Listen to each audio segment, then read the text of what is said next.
ఈ రోజుల్లో తల్లిదండ్రులను విడిచిపెట్టేయడం అనేది ప్రతి ఒక్కరికి కామన్ అయిపోయిందండి. కానీ ఇది కొందరి జీవితాల్లో అయితే చాలా విషాదంగానే ఉంటుంది.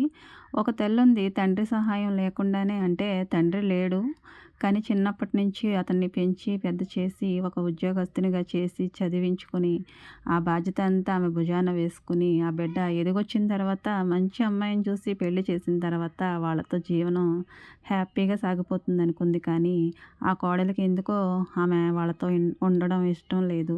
అమ్మ తనని ఎంత ప్రేమించిందన్న సంగతి పక్కన పెట్టేసి భార్య మాటకు విలువ ఇచ్చి ఆ అమ్మని తీసుకెళ్ళి ఎక్కడో వాళ్ళకి కనిపించకుండా దూరంగా వృద్ధాశ్రమంలో అయితే వదిలిపెట్టేసి వచ్చేసాడు.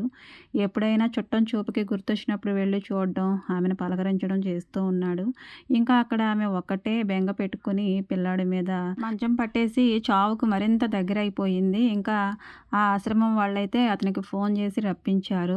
ఇంకా తల్లితో అతని చివరి చూపులు, చివరి మాటలు ఎలా ఉన్నాయంటే, ఆమెని అతను అడగడం మానేసి ఆమె అతనికి అన్నీ చెప్పేస్తూ ఉందండి. నాయనా, ఇక్కడ ఒక ఫ్యాన్ సదుపాయం లేదు. ఒక ఫ్రిడ్జ్ కూడా ఉంటే బాగుంటుంది. వాళ్ళు పెట్టినప్పుడు నేను వెంటనే తినలేకపోతున్నాను. తర్వాత తిందామంటే అది పాడైపోయి ఉంటుంది. దాంట్లో పెట్టుకుంటే ఫ్రిడ్జ్‌లో నేను కావలసినప్పుడు తినొచ్చు కదా! ఇంకా నేను బాత్రూమ్‌కి నడవడానికి చాలా ఇబ్బందిగా ఉంటుంది. ఇంకా నాకొక హ్యాండిల్ కూడా కావాలి. ఇవన్నీ నాకు తెచ్చిపెట్టు నాయనా అని అడిగిందంట.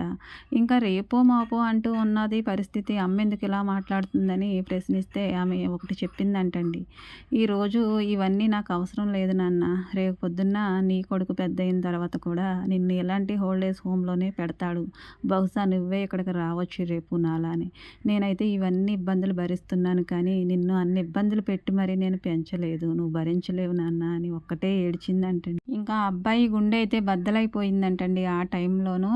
అంత స్వార్థం లేకుండా మనల్ని ఎవరైనా ఈ భూమి మీద ప్రేమించే వాళ్ళు ఉన్నారా అంటే అది తల్లి, తండ్రి మాత్రమేనండి. వాళ్ళు చనిపోతూ కూడా మనల్ని ప్రేమిస్తూనే ఉంటారు.